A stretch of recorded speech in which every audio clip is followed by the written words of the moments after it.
Timarni railway station के उस पार जो पोखरनी रोड पर बस्ती है उसे कहते हैं लाइन पार, और उसी बस्ती की जो सड़क है जो करताना की ओर जाती है, उस सड़क के किनारे पर जो बस्ती बसी थी, जो झुग्गीवासी थे वो सन 1980 से वहाँ पर निवास कर रहे थे।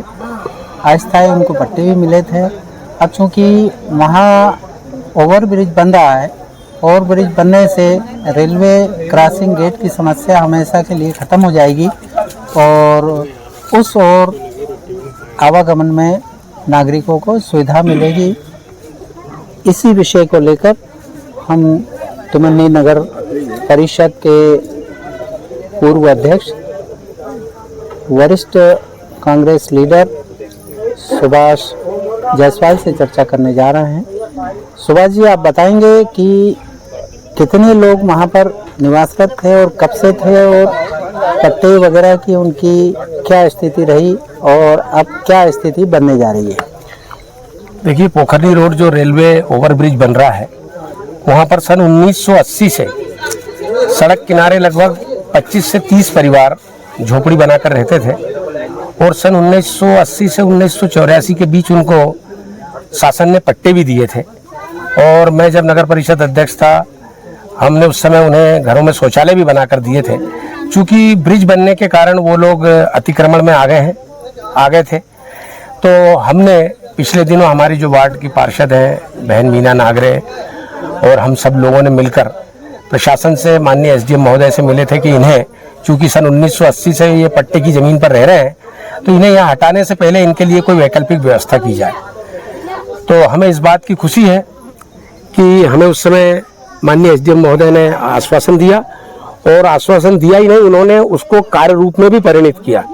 तो मैं समझता हूँ कि मैं यहाँ पर जिला प्रशासन और स्थानीय प्रशासन के हम बहुत बहुत आभारी हैं कि उन्होंने एक शासकीय भूमि चिन्हित की है टिमरनी के पास, जो कि संभवतः भाईली ग्राम के अंतर्गत आता है, वो टिमरनी से पीपला माफी में आता है।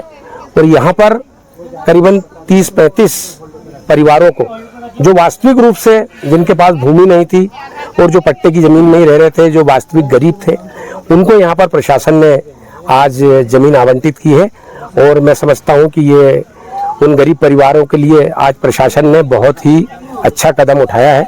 और हम पूरे वार्ड वासियों की तरफ से, हमारे वार्ड की पार्षद की ओर से, और मैं स्वयं भी प्रशासन के प्रति हम बहुत आभारी हैं कि हमने जो गरीबों के लिए आवाज़ उठाई और उसको उन्होंने माना और मानवीय आधार पर निर्णय लेते हुए आज उन्हें जमीन आवंटित की है। इसके लिए हम प्रशासन के बहुत बहुत आभारी हैं। सुभाष जी, एक मुद्दे पर और आपसे चर्चा करने चाहेंगे कि सन 1980 से लेकर अभी 2025 चल रहा है। जब फाटक पार वालों को 1980 में वहाँ बसाया गया था, तब से लेकर आज तक 45 वर्ष की समयावधि गुजर चुकी है। निश्चित ही एक परिवार में लोग की संख्या बड़ी होगी, तो यहाँ जो प्लाटों का आवंटन हो रहा है, जो परिवार के हिसाब से हो रहा है या परिवार के जो सदस्य हैं उनके हिसाब से हुआ है? देखिए, इसकी मुझे बराबर इतनी जानकारी तो नहीं है, पर जहाँ तक मेरे को जानकारी है उसमें प्रशासन ने ये जरूर देखा है कि अगर किसी परिवार में, परिवार बड़ा है, उनके 2 बेटे हैं, तो कम से कम एक बेटे को तो उन्होंने दिया है। या मतलब ऐसी व्यवस्था की है ताकि कोई परिवार को जमीन कम ना पड़े। अगर परिवार बड़ा है तो उस हिसाब से उन्होंने यहाँ पर व्यवस्था की है। और जो कोई बेटियां हैं जिनकी वो यहीं रहती हैं, तो उनको भी मेरी को जो जानकारी है प्रशासन ने दिया है। और प्रशासन ने इस मामले में पूरी पारदर्शिता रखी है और पूरी ईमानदारी के साथ, और सभी वर्ग के जो लोग थे जो वहाँ पर रहते थे उसमें बिना कोई भेदभाव किए सभी को यहाँ पर आवंटित किया गया है, जो वास्तविक जिनको जरूरत थी। मुझे राहुल का पूरा ये जानना चाहेंगे कि यहाँ जो प्लाटों का आवंटन हुआ है, इनको प्रधानमंत्री आवास योजना का लाभ मिल पाएगा? सड़क तो हम देख रहे हैं कि दोनों प्लाटों के बीच में सड़क यहाँ पर का सीमांकन हुआ है, लेकिन चूँकि ये शहर से दूर हैं तकरीबन 1-1.5-2 किलोमीटर दूरी पर ये प्लाटिंग की गई है।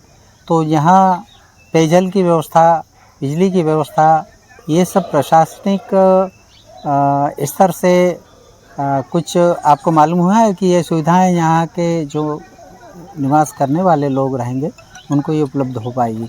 देखिए, मैं समझता हूँ प्रशासन ने जब यहाँ पर ज़मीन आवंटित की है तो निश्चित रूप से प्रशासन इस बात का ज़रूर ध्यान रखेगा कि जो मूलभूत सुविधाएं हैं, सड़क, बिजली, नाली और पानी, मैं समझता हूँ कि प्रशासन ने जब ये इस तरफ ध्यान दिया है और जब उनको प्लाटिंग की है तो मैं समझता हूँ कि वो व्यवस्थाएं भी अतिशीघ्र यहाँ पर होंगी। और हम भी प्रशासन से निवेदन करेंगे। वैसे तो प्रशासन ने चूँकि यहाँ पर जब इनको बसाया है तो हमें उम्मीद है कि ये सारी व्यवस्थाएं भी होंगी, और हम भी समय समय पर अगर कोई चीज़ की कमी रहेगी तो हम प्रशासन से मांग करेंगे।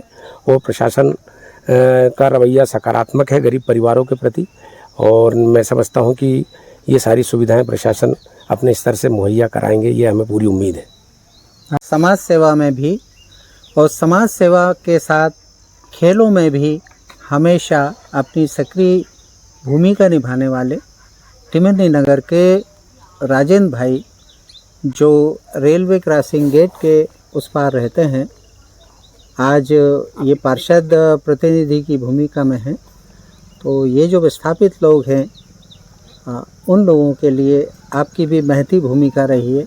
उनसे भी चर्चा करना चाहेंगे कि किन मुद्दों को, किस वजह से सन 1980 से वहाँ बसे हुए लोगों को यहाँ विस्थापित करने की स्थिति उत्पन्न हुई। धन्यवाद चिश्ती जी। निश्चित ही आप जन भावनाओं को देखते हुए जनता से जुड़े मुद्दों को प्रशासन तक पहुंचाते हो। आज उसी तारतम्य में आज टिमरनी के एक बहुत महत्वपूर्ण समस्या पर आप टिमरनी आए, इसलिए एक बार पुनः आपको धन्यवाद। जैसा कि आपको हमारे पूर्व नगरपालिका अध्यक्ष सुभाष भाई ने बता दिया कि लगभग 1980 से रह रहे थे। मेरी श्रीमती पहले भी पार्षद रही, अभी भी पार्षद है। चूँकि वो ऐसे परिवार है जिनके पास कोई भूमि नहीं है, कोई प्लाट नहीं है, और सामने बारिश भी आ रही थी। हमने बार बार प्रशासन से मांग की कि अगर आपको निश्चित यहाँ से हटाना तो पड़ेगा, लेकिन हटाने से पहले उन्हें कहीं ना कहीं छोटा छोटा प्लाट देकर उनको विस्थापित कर दिया जाए, ताकि वो अपने परिवार के साथ बहुत ही अच्छे से रह सके। चूँकि आज पूरे भारत में ही एक ये चल रहा है कि सभी के कच्चे मकान को पक्के किए जाएंगे। अब चूँकि वो कच्चे मकान में रह रहे थे, अस्थायी पट्टा होने के कारण पक्का नहीं हो पाया, तो आज मेरे को उम्मीद है कि भविष्य में उनको ज़रूर पक्के मकान की एक उम्मीद जगी है। और मैं शुक्रिया अदा करता हूँ हमारे यहाँ के स्थानीय प्रशासन का, और मेरे साथ हमारे कांग्रेस के परिवार के सदस्य और नेताओं ने बहुत सहयोग किया, और आज हम एक सही दिशा में आगे बढ़ते हुए उन्हें हम भूमि आवंटित करवा पाए। एक बात और पूछना है, चूँकि ये ग्रामीण क्षेत्र है, भाईली में यहाँ पर आता है, तो शहरी क्षेत्रों में प्रधान को मिलती है।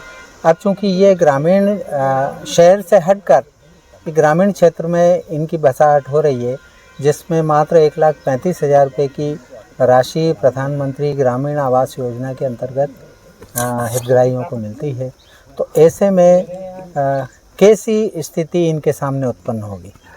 नहीं, जैसा कि देखिए आप बता रहे हैं, तो मैं आपको बता दूं कि आवास योजना के लिए 2.5 लाख रुपए शहरी क्षेत्र में उपलब्ध होते हैं। और अभी मेरी एसडीएम साहब से बात हुई, यहीं बैठे हुए थे जब प्लाट आवंटित करने के लिए, तो वो ये कह रहे थे कि ये जो हम यहाँ क्षेत्र में प्लाट दे रहे हैं, ये शहरी क्षेत्र के पहले उनके उसमें राजस्व के रिकॉर्ड में ये वीरान पीपलिया माफी नाम से यह गांव है, और यहाँ पर पहले इसी टिमरनी के जो शहरी क्षेत्र के लोग रहते थे, ग्राम टाइप का था। तो यहाँ जो पहले गाय को यहाँ पर इकट्ठा करके जो गुठान टाइप जो कहते हैं ना, वो एक स्थान था। यहाँ पर मैं समझता हूँ कि शहरी क्षेत्र के आधार पर ही सभी को आवास का लाभ मिलेगा। अभी जहाँ तक पानी की बात है, तो उन्होंने वो आरईएस विभाग से बात करी, एक हैंडपम्प जो हल्का शायद कुछ गड़बड़ है उसको सुधारने की बात कही है। ओवरब्रिज जो बन रहा है, उन्हीं के जो उनके अधिकारी कर्मचारी उनसे कह के ये रोड की भी तैयारी चल रही है, और जल्दी ही उनको 2-3 दिन में यहाँ स्थापित कर दिया जाएगा। सीओ मैडम भी आई थी, उसमें कुछ आवास योजना में जटिल प्रक्रिया जरूर हो गई है, लेकिन हम प्रशासन से मांग करेंगे कि उनको इसका लाभ मिले। और शहरी क्षेत्र में चूंकि वो पूरे उनके कागजात हैं, डॉक्यूमेंट्स हैं, तो उनको यहाँ का ही लाभ मिलना चाहिए। और प्रयास है कि वो लगभग 1-1.5 किलोमीटर, ज़्यादा कोई ऐसी स्थिति नहीं है, उसका परिसीमन होकर भी शायद ये भविष्य में शहरी क्षेत्र में ही आएगा। धन्यवाद। हरदा जिले के टिमरनी नगर में टिमरनी से नर्मदापुरम, टिमरनी से हरदा और टिमरनी से करताना छीपानेर को जोड़ने प्रधानमंत्री नरेंद्र मोदी की अमृत भारत स्टेशन योजना का काम शुरू हो गया है, जिसमें टिमरनी रेलवे स्टेशन चौक से छीपानेर रोड पर रेलवे क्रॉसिंग गेट के पास ही वर्ष 1980 से रह रहे 3 दर्जन से अधिक परिवारों की बस्ती है, जिन्हें अस्थायी पट्टों का वितरण किया गया था। टिमरनी, नर्मदापुरम और छीपानेर रोड को जोड़ने के लिए रेलवे द्वारा ओवर ब्रिज निर्माण कार्य किया जा रहा है। इसमें इन परिवारों की झुग्गियां बाधक बन रही हैं। एसडीएम महेश कुमार बड़ोले टिमरनी के अथक प्रयास से सुबह से टिमरनी में पिपलिया माफी, जो कि वीरान टोला है, यहीं पर इन लोगों को विधिवत मौजूदगी में प्लॉट काट कर दिए गए हैं, जिससे इन सभी लोगों का विस्थापन जल्द हो सकेगा। इस कार्य में वार्ड क्रमांक 1 के पार्षद प्रतिनिधि राजेंद्र कुमार नागरे और पूर्व पार्षद परिषद अध्यक्ष सुभाष जायसवाल की सराहनीय भूमिका रही। देखने में आया विगत 2-3 वर्षों में टिमरनी अनुभाग में एसडीएम महेश कुमार बड़ोले द्वारा प्रशासनिक कार्रवाई से कई ऐसे कार्य किए हैं जो असंभव लगते थे, जिनमें एक यही कि वार्ड नंबर 1-2 में सड़क किनारे रह रहे लोगों को विस्थापित करना। चुनाव जी, आपका नाम क्या है? मालती के पास कहाँ रहते थे आप? Ward number 1 line. किस कारण से आप घर छोड़ दिए? ये आगे जगह। ब्रिज बन रहा है। हाँ, ब्रिज बन रहा है। यहाँ पे आपको कितने स्क्वायर फीट का दिया है? 12-25। वार्ड नंबर 1 वार्ड नंबर 1 में रहते थे। क्या नाम है सर आपका? श्याम राम। पहले कहाँ रहते थे आप? वही वार्ड नंबर 1 लाइन पर है जी। किस कारण से आप यहाँ पे रहने लगे? ब्रिज बन रहा जी हमारी जगह। जी, ब्रिज बन रहा। हाँ, आपको सरकार के द्वारा कुछ राशि, ये दे रहे हैं। लाभ दिए हैं बस। प्लाट दिए गए? जी। आपके परिवार में कितने लोग हैं सदस्य? अरे ऐसे तो हम अरे 3 है। 3 भाई। जैसे तो हम 3 नहीं, भाई, जो- 3 परिवार तुम्हारे। हाँ